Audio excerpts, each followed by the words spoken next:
Hey friends, I wanted to make this video for Rachel and her group who said that she is pregnant with her second baby. She's planning a VBAC because her first baby was a breech baby, and so she chose to have a cesarean.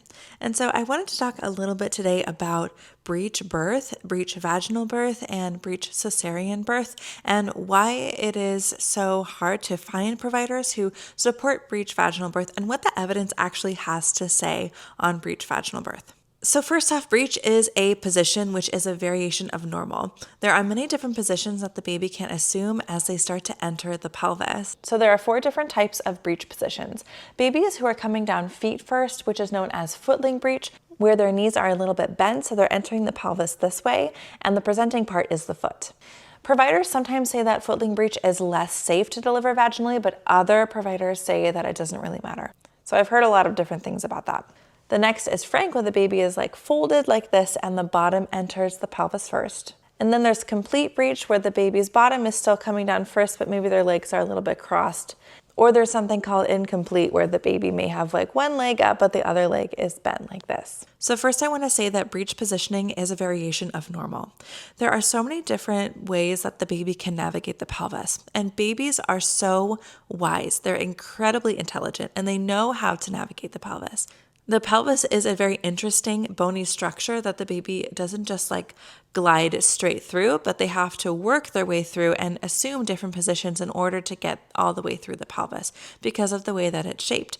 And so for thousands of years, babies have been navigating different pelvis shapes and orientations, often perfectly. And that's because they know what position is best to get in order for them to be born. So often they are going to take the position that they feel is best for them to navigate the pelvis in, based on the pelvic shape, based on the musculature that surrounds the pelvis, the tension in the body, and other factors. I really don't know the reason why babies choose the positions that they do, but that's my best guess. So many of us believe that if we have a breech baby, that something is wrong, something's wrong with the baby, wrong with our body, and there is now an issue with our pregnancy, and the only way to have a safe delivery is to have a cesarean birth, and that's just really not true. Care providers will often say that since your baby is breech, you have to have a cesarean, and then they won't offer any other options. So people will feel like that's the only option that they have to have a cesarean birth.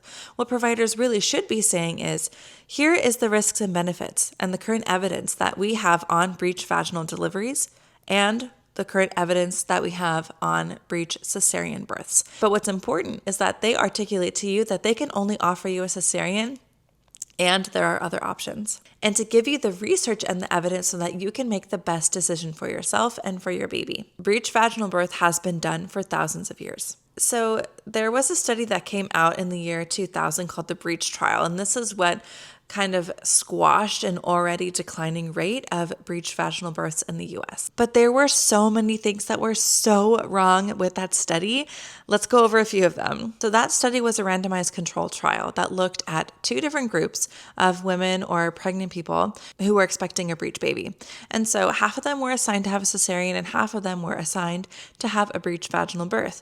But the people in the breech vaginal birth group had to meet certain criteria for safety. One was that they needed to have an ultrasound to confirm that the baby's head is flexed. Babies flex their heads as they start to enter the pelvis and prepare for birth. Here is an example of a head being flexed, just like that. It's pretty simple. If the baby's head is not flexed for whatever reason, they're tilting their head back, that may mean that that person is not a good candidate for a breech vaginal birth because that baby's head may not be able to navigate the pelvis if they don't want to flex it. They also said that all the people in the breech vaginal group needed to have a care provider present who is skilled in vaginal deliveries for breech babies, but an expert attendant, or whatever word that they used, was not clearly defined. So it kind of was left up to whoever was conducting the study to say if someone was an expert or was skilled enough to qualify as someone who was an expert in breech vaginal delivery and could safely be the care provider for that person. So basically, a lot of people did not get the ultrasound to confirm the baby's head was flexed, and a lot of people also did not have a care provider present who was skilled in breech vaginal deliveries. And so, of course, there were worse outcomes in the breech vaginal delivery group because they didn't follow certain standards that they had set up in place anyway to make sure that the people who were attempting to have a breech vaginal birth were good candidates for it. And I'm sure that a lot of the people who gave birth and had complications and lost their babies, that could have been prevented if they had a skilled provider present. It's horrible. It's deeply heartbreaking that we allowed for that study to happen. And I believe that it is the responsibility of the people who conducted that study and allowed for such poor treatment to these women, that they lost their babies. But now we use that very flawed research to justify limiting the options for people who are preparing to have their babies. And that's honestly totally messed up. I'm restraining myself from saying something else. So we know that study is super messed up, but why did we allow it to almost eradicate skills and accessibility to breech vaginal deliveries? Honestly, it probably works a lot better for the medical system to have everyone do cesareans because there's less liability for them. And at the same time, cesareans make more money. What I found as a really common theme in the healthcare system is limiting people's options and also limiting the skills of care providers as a way of strong-arming people into having a certain kind of birth the way that they want them to have their birth. But what happens when we limit people's options is people often go outside the system, or they have birth experiences that they didn't really want to have and maybe weren't actually necessary. And then care provider skills are limited, so they don't actually know how to support a breech vaginal birth, or they don't know how to support a water birth, or they don't know how to assist a shoulder dystocia in an upright position because they haven't really been trained in supporting vaginal deliveries in the water, and they haven't been trained on breech vaginal birth. If you were to walk into a hospital pushing out a breech baby and the care provider says, "This baby is breech, we need to give you a cesarean," and you say no, the care provider probably is not going to be very helpful to you because they are not skilled in supporting breech vaginal birth. We think that when we choose an obstetrician, we're getting the best care and the most skill, but that's actually not true. Unless that obstetrician went out of their way to learn how to deliver babies safely in the water, to learn how to deliver babies vaginally that are in a breech position, and to learn how to perform all the different maneuvers that may be needed in all the different positions that someone can be in, chances are you're probably going to find more skill and more knowledge and more safety with a midwife who has skills around these things. So if you find out your baby is breech, what do you do? First off, it's important to know that you always have options, and there are some things you can do to try to turn your baby into a head down position. And you can also attempt a vaginal breech birth if that's something you want, or you can have a cesarean. So here's what the research actually has to say. Mothers are about 3 to 5 times more likely to die in a cesarean birth, along with many other complications that can happen. So having a vaginal delivery is much safer for the mother or the person birthing. For the baby, the chance of the baby dying during a vaginal birth in a breech position goes from 1% to 2%.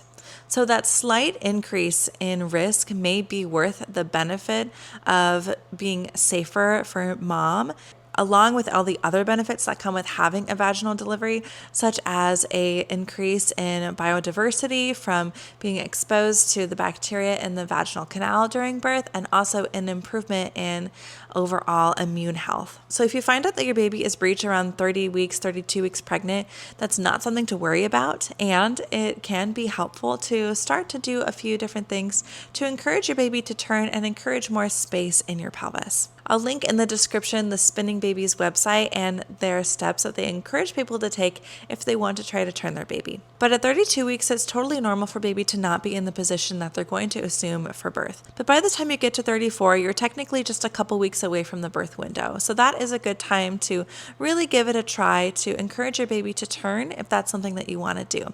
By 36 weeks, if your baby still hasn't turned, you can definitely still continue to try to encourage them to turn, and that may be a time to start getting serious about your decision on having a cesarean birth or a breech vaginal birth. But if your baby is breech anytime in the 3rd trimester, it may be good to just consider whether or not you want a cesarean or a breech vaginal birth and learn a little bit more about it, so that if your baby doesn't turn, you have a shorter pathway to get from where you are to where you want to be. And you don't have to figure out a bunch of stuff because you've already learned a lot and done a little bit of preparation in case this were to happen. Your baby knows how to align themselves in the pelvis to best come through it. One time I witnessed a birth where around 36 weeks we did an ultrasound and we noticed that the baby was breech. And so we invited the mom to go do an ECV. I will make another video on ECV, but basically it is a procedure that the provider can do as you get near the birth window to help the baby to turn into a head down position. So the mom did an ECV and her baby was head down, and halfway through the labor, her labor stalled and she ended up needing to have a cesarean. And I wonder if it's possible if the baby just knew that being in a breech position was the best way for that baby to navigate her specific pelvis shape and the space that she had in the pelvis at that time.